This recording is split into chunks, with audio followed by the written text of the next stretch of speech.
नमस्कार साथियों, कैसे हैं आप सभी साथियों। आज का टॉपिक बहुत ही इम्पोर्टेंट होने वाला है साथियों। आज हम लेकर आए हैं उत्तर प्रदेश पुलिस परीक्षा 2026 के लिए प्रीवियस ईयर क्वेश्चन पेपर। साथियों इसमें हमने जीके जीएस के अति संभावित प्रश्नों को लिया है।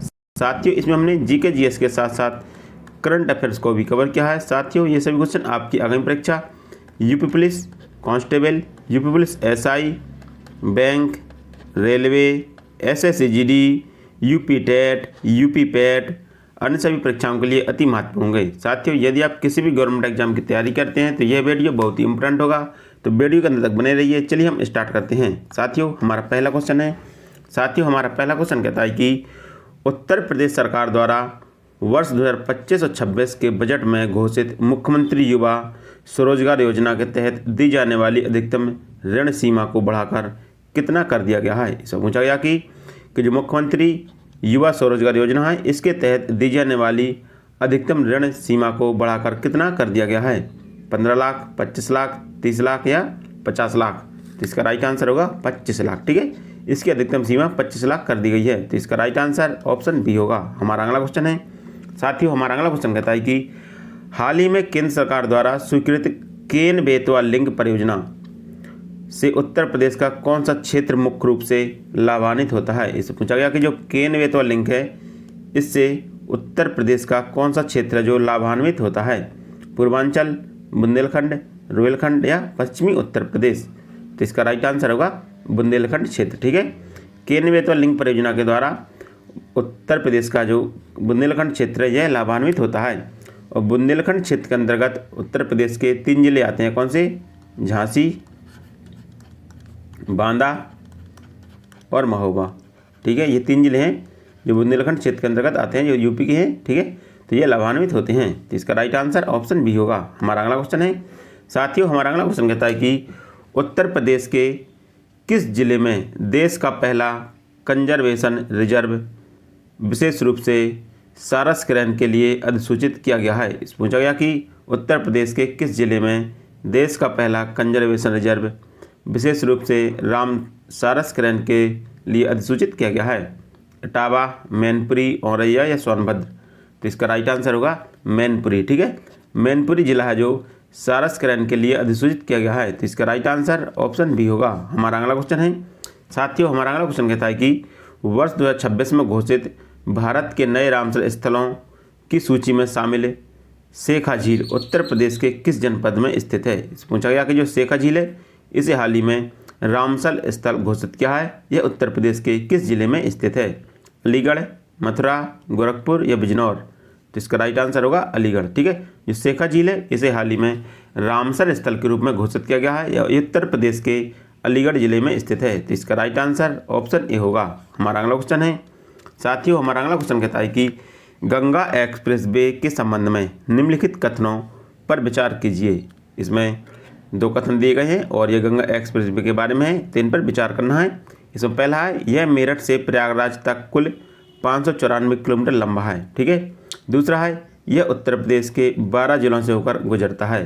ठीक है, तो ये सही है क्योंकि जो गंगा एक्सप्रेस वे ये मेरठ जिले से स्टार्ट होता है और यह प्रयागराज तक जाता है और इसकी लंबाई 594 किलोमीटर है, तो ये सही है। ठीक है, दूसरा यह उत्तर प्रदेश के 12 जिलों से होकर गुजरता है, ये भी सही है, तो इसके दोनों सही है। ठीक है, फर्स्ट और सेकंड ये दोनों सही है, तो इसका राइट आंसर ऑप्शन सी होगा। हमारा अगला क्वेश्चन है साथियों, हमारा अगला क्वेश्चन कहता है कि उत्तर प्रदेश के किस शहर में Indo Israel centre of excellence for vegetables स्थापित किया गया है। इस पूछा गया कि उत्तर प्रदेश के किस शहर में Indo Israel centre for excellence for vegetables स्थापित किया गया है। वाराणसी, चंदौली, कन्नौज या मिर्ज़ापुर। तो इसका राइट आंसर होगा चंदौली। ठीक है, चंदौली में Indo Israel centre of excellence for vegetables स्थापित किया गया है, तो इसका राइट आंसर ऑप्शन बी होगा। हमारा अगला क्वेश्चन है साथियों, हमारा अगला क्वेश्चन कहता है कि नीति आयोग द्वारा जारी नवीनतम राष्ट्रीय बहुआयामी गरीबी सूचकांक के अनुसार उत्तर प्रदेश में गरीबी में सबसे तेज गिरावट दर्ज करने वाला जिला कौन सा है। इस पूछा गया कि नीति आयोग के द्वारा जारी नवीनतम रिपोर्ट राष्ट्रीय बहुआयामी गरीबी सूचकांक के अनुसार उत्तर प्रदेश में गरीबों में सबसे तेज गिरावट दर्ज करने वाला जिला कौन सा है। बहराइच, श्रावस्ती, महाराजगंज या चित्रकूट। तो इसका राइट आंसर होगा श्रावस्ती। ठीक है, श्रावस्ती है जो गरीबी में सबसे तेज गिरावट दर्ज करने वाला जिला है। तो इसका राइट आंसर ऑप्शन बी होगा। हमारा अगला क्वेश्चन है साथियों, हमारा अगला क्वेश्चन कहता है कि हाल ही में खोजी गई स्वदेशी 5G एडवांस तकनीक का सफल परीक्षण उत्तर प्रदेश के किस संस्था में किया गया। इस पूछा गया कि हाल ही में खोजी गई स्वदेशी 5G एडवांस तकनीक का सफल परीक्षण उत्तर प्रदेश के किस संस्था में किया गया। IIT Kanpur, IIT BHU, MNNIT Allahabad या AMU अलीगढ़। तो इसका राइट आंसर होगा IIT कानपुर। ठीक है, इसका सफल परीक्षण है जो IIT कानपुर में किया गया है। तो इसका राइट आंसर ऑप्शन बी होगा, ऑप्शन ए होगा। हमारा अगला क्वेश्चन है साथियों, हमारा अगला क्वेश्चन कहता है कि मुगल सम्राट अकबर की प्रशासनिक व्यवस्था के संदर्भ में दहशाला प्रणाली के बारे में कौन सा कथन सत्य है। इस पूछा गया कि अकबर के शासनकाल में दहशाला प्रणाली थी, इसके संबंध में कौन सा कथन सत्य है। इसे राजा मानसिंह ने तैयार किया था। यह पिछले 10 वर्षों के औसत उत्पादन और कीमतों पर आधारित एक प्रणाली थी। इसके तहत केवल नकद में ही कर वसूला जा सकता था। इसे केवल बंगाल और बिहार प्रांतों में लागू किया गया था। तो इसका राइट आंसर होगा कि यह पिछले 10 वर्षों के औसत उत्पादन और कीमतों पर आधारित कर प्रणाली थी। तो इसका राइट आंसर ऑप्शन बी होगा। और इसकी शुरुआत है जो टोडरमल के द्वारा की गई थी। किसके द्वारा? दहशाला प्रणाली की शुरुआत टोडरमल के द्वारा इसकी शुरुआत की गई थी। हमारा अगला क्वेश्चन है साथियों, हमारा अगला क्वेश्चन कहता है कि गुप्त काल के दौरान जारी किए गए सोने के सिक्कों को अभिलेखों में किस नाम से पुकारा गया है। इस पूछा गया कि गुप्त काल में जो सोने के सिक्के जारी किए गए थे उनको अभिलेखों में किस नाम से पुकारा गया है। रूपक, दीनार, करसापण या निष्क। तो इसका राइट आंसर होगा दीनार। ठीक है, गुप्त काल में सोने के सिक्कों को दीनार कहते थे। ठीक है, सोने के सिक्के को दीनार कहते थे। और जो रूपक है ये चांदी का सिक्का था। ठीक है, चांदी के सिक्के को रूपक कहते थे और सोने के सिक्के को दीनार कहते थे। तो इसका राइट आंसर ऑप्शन बी होगा। हमारा अगला क्वेश्चन है निम्नलिखित में से किस मध्यकालीन सुल्तान ने सर्वप्रथम दीवान ए अमीर कोही मतलब कृषि विभाग की स्थापना की थी। इससे पूछा गया कि मध्यकालीन किस सुल्तान ने दीवान ए अमीर कोही या कृषि विभाग की स्थापना की थी। अलाउद्दीन खिलजी, मोहम्मद बिन तुगलक, फिरोज शाह तुगलक या इल्तुतमिश।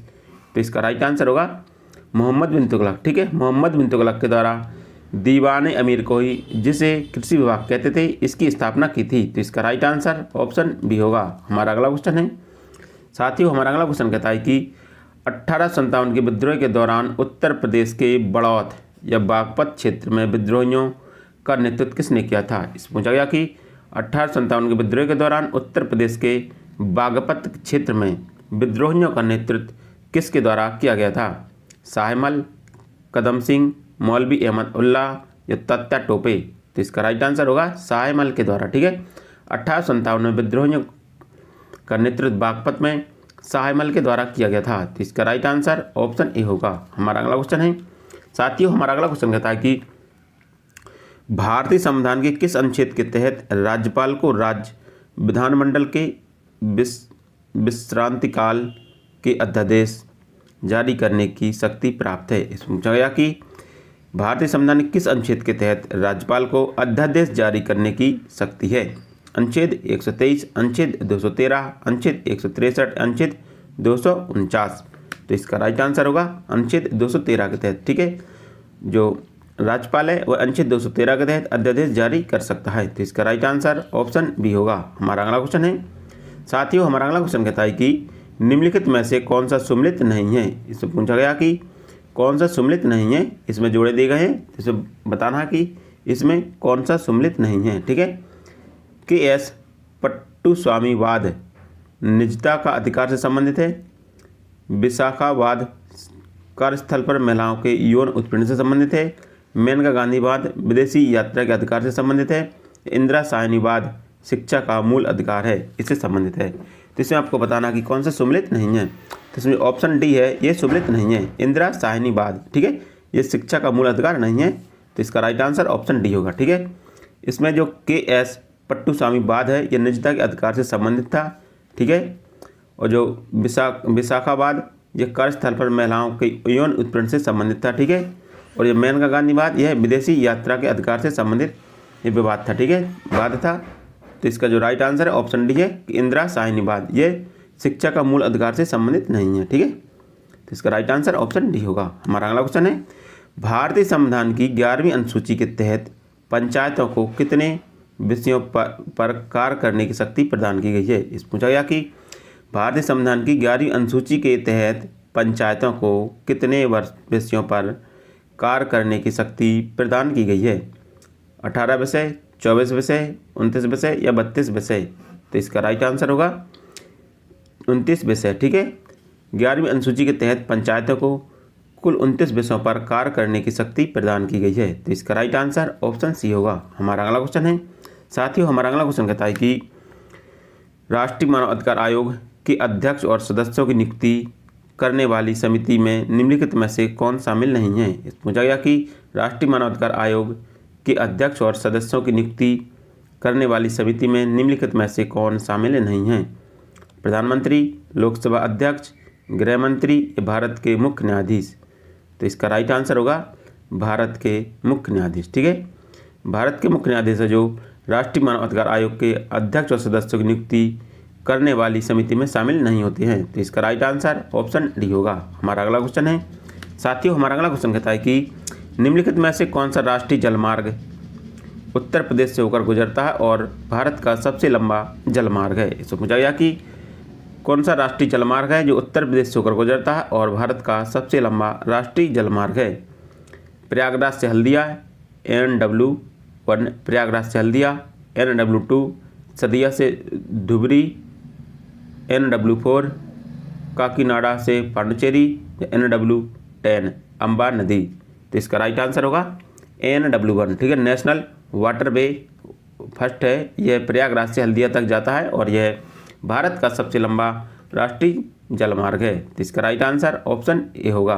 हमारा अगला क्वेश्चन है, साथियों हमारा अगला क्वेश्चन कहता है कि भूमध्य सागरीय क्षेत्र से उठने वाली पश्चिमी विक्षोभ के कारण उत्तर प्रदेश में किस ऋतु में वर्षा होती है। इस पूछा गया कि भूमध्य सागरीय क्षेत्र से उठने वाली पश्चिमी विक्षोभ से उत्तर प्रदेश के किस ऋतु में वर्षा होती है। ग्रीष्म ऋतु, वर्षा ऋतु, शीत ऋतु या शरद ऋतु। तो इसका राइट आंसर होगा शरद ऋतु में, ठीक है। भूमध्य सागरीय क्षेत्र में उठने वाली पश्चिमी विक्षोभ से उत्तर प्रदेश में शरद ऋतु में वर्षा होती है। तो इसका राइट आंसर ऑप्शन सी होगा। हमारा अगला क्वेश्चन है, राष्ट्रीय पार्क और राज्य का कौन सा जोड़ा सही सम्मिलित नहीं है। इस पूछा गया कि यहाँ पर राष्ट्रीय उद्यान दिए गए हैं और उनके राज्य दिए गए, तो कौन सा जोड़ा है जो सही सम्मिलित नहीं है, ठीक है। दुधवा राष्ट्रीय उद्यान उत्तर प्रदेश में, ये सही है। वाल्मीकि राष्ट्रीय उद्यान बिहार में, ये सही है, ठीक है। बेतवा राष्ट्रीय उद्यान झारखंड में, बेतला राष्ट्रीय उद्यान झारखंड में, ये भी सही है, ठीक है। इसमें है कैबुल लामजाओ राष्ट्रीय उद्यान असम में, ये नहीं है, ठीक है। तो ये गलत है, बाकी 3 सही है कि दुधवा राष्ट्रीय उद्यान उत्तर प्रदेश में है, वाल्मीकि राष्ट्रीय उद्यान बिहार में है और बेतला राष्ट्रीय उद्यान झारखंड में, ये सही है, ठीक है। बाकी ऑप्शन डी ये गलत है। हमारा अगला क्वेश्चन है, साथियों हमारा अगला क्वेश्चन कहता है कि वस्तु एवं सेवा कर के संदर्भ में भारतीय संविधान का कौन सा अनुच्छेद GST काउंसिल के गठन का प्रावधान करता है। इससे पूछा गया कि कौन सा अनुच्छेद है जो GST काउंसिल के गठन का प्रावधान करता है। अनुच्छेद 246A, अनुच्छेद 269A, अनुच्छेद 279A, अनुच्छेद 368A। तो इसका राइट आंसर होगा अनुच्छेद 279A, ठीक है। जो GST काउंसिल है इसका गठन अनुच्छेद 279 के तहत किया गया था और इसके लिए संविधान में 101वां संविधान संशोधन किया गया था, ठीक है। 101वां संविधान संशोधन किया गया था। तो इसका राइट आंसर ऑप्शन सी होगा। हमारा अगला क्वेश्चन है, साथियों हमारा अगला क्वेश्चन कहता है कि विमुद्रीकरण के आर्थिक प्रभावों के संदर्भ में निम्नलिखित में से कौन सा मुख्य उद्देश्य नहीं होता है। पूछा गया कि विमुद्रीकरण के आर्थिक प्रभावों के संदर्भ में निम्नलिखित में से कौन सा मुख्य उद्देश्य नहीं होता है। काले धन की समानांतर अर्थव्यवस्था को नष्ट करना, जाली नोटों के संचालन पर रोक लगाना, अर्थव्यवस्था में नकली नकदी के प्रवाह को अत्यधिक बढ़ाना या डिजिटल और कैशलेस लेन देन को बढ़ाना। तो इसका राइट आंसर होगा अर्थव्यवस्था में नकदी के प्रवाह को अत्यधिक बढ़ाना। तो इसका राइट आंसर ऑप्शन सी होगा। हमारा अगला क्वेश्चन है, साथियों हमारा अगला क्वेश्चन कहता है कि मानव शरीर में इंसुलिन का स्रावन किस ग्रंथि या अंग के माध्यम से होता है। इस पूछा गया कि इंसुलिन का स्रावन है जो किस ग्रंथि और अंग के माध्यम से होता है। पीयूष ग्रंथि, यकृत ग्रंथि, आमाशय या थायराइड। तो इसका राइट आंसर होगा अग्न्याशय। ठीक है, अग्न्याशय के द्वारा इंसुलिन का स्रावन होता है। तो इसका राइट आंसर ऑप्शन सी होगा। हमारा अगला क्वेश्चन है, साथियों हमारा अगला क्वेश्चन कहता है कि प्रकाश वर्ष निम्नलिखित में से किसकी इकाई है। इससे पूछा गया कि जो प्रकाश वर्ष है वो किसकी इकाई है, समय की, खगोलीय दूरी की, प्रकाश की तीव्रता की या गति की। तो इसका राइट आंसर होगा खगोलीय दूरी की। ठीक है, प्रकाश वर्ष जो खगोलीय दूरी की इकाई है। तो इसका राइट आंसर ऑप्शन बी होगा। हमारा अगला क्वेश्चन है, साथियों हमारा अगला क्वेश्चन कहता है कि उत्तर प्रदेश पुलिस का सर्वोच्च अधिकारी डीजीपी किसके प्रति सीधे उत्तरदायी होता है। इस पूछा गया कि उत्तर प्रदेश पुलिस का सर्वोच्च अधिकारी जो डीजीपी होता है वो किसके प्रति सीधे उत्तरदायी होता है। उत्तर प्रदेश के राज्यपाल के, गृह मंत्रालय भारत सरकार के, या प्रमुख सचिव गृह उत्तर प्रदेश सरकार के, या उच्च न्यायालय के मुख्य न्यायाधीश के। तो इसका राइट आंसर होगा प्रमुख सचिव। ठीक है, जो गृह मंत्रालय का प्रमुख सचिव होता है उत्तर प्रदेश सरकार का, उसके प्रति सीधे उत्तरदायी होता है। तो इसका राइट आंसर ऑप्शन सी होगा। हमारा अगला क्वेश्चन है, साथियों हमारा अगला क्वेश्चन कहता है कि साइबर अपराध की जांच के दौरान आईटी एक्ट 2000 की किस धारा के तहत किसी कंप्यूटर प्रणाली को हैक करने एक दंडनीय अपराध है। इस पूछा गया कि आईटी की धारा 2000 के तहत किसी कंप्यूटर प्रणाली को हैक करना एक दंडनीय अपराध है। धारा 65, धारा 66, धारा 67 या धारा 68।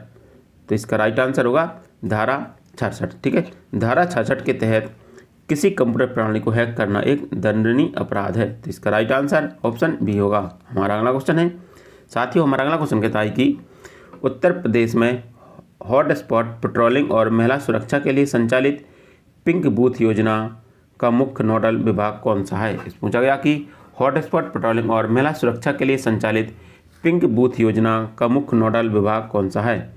महिला एवं बाल कल्याण विभाग, उत्तर प्रदेश पुलिस गृह विभाग, समाज कल्याण विभाग या सहकारी विकास प्राधिकरण। तो इसका राइट आंसर होगा उत्तर प्रदेश पुलिस जो गृह विभाग है वह विभाग है जो उसका मुख्य नोडल विभाग होता है। तो इसका राइट आंसर ऑप्शन बी होगा। हमारा अगला क्वेश्चन है, साथियों हमारा अगला क्वेश्चन कहता है कि केंद्रीय जांच ब्यूरो की स्थापना किस समिति की सिफारिश पर की गई थी।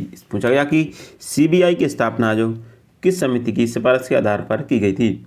संथानन समिति, सरकारीय समिति, सहाय समिति या बोहरा समिति। तो इसका राइट आंसर होगा संथानन समिति। ठीक है, सीबीआई की स्थापना संथानम समिति की सिफारिश के आधार पर की गई थी। तो इसका राइट आंसर ऑप्शन ए होगा। हमारा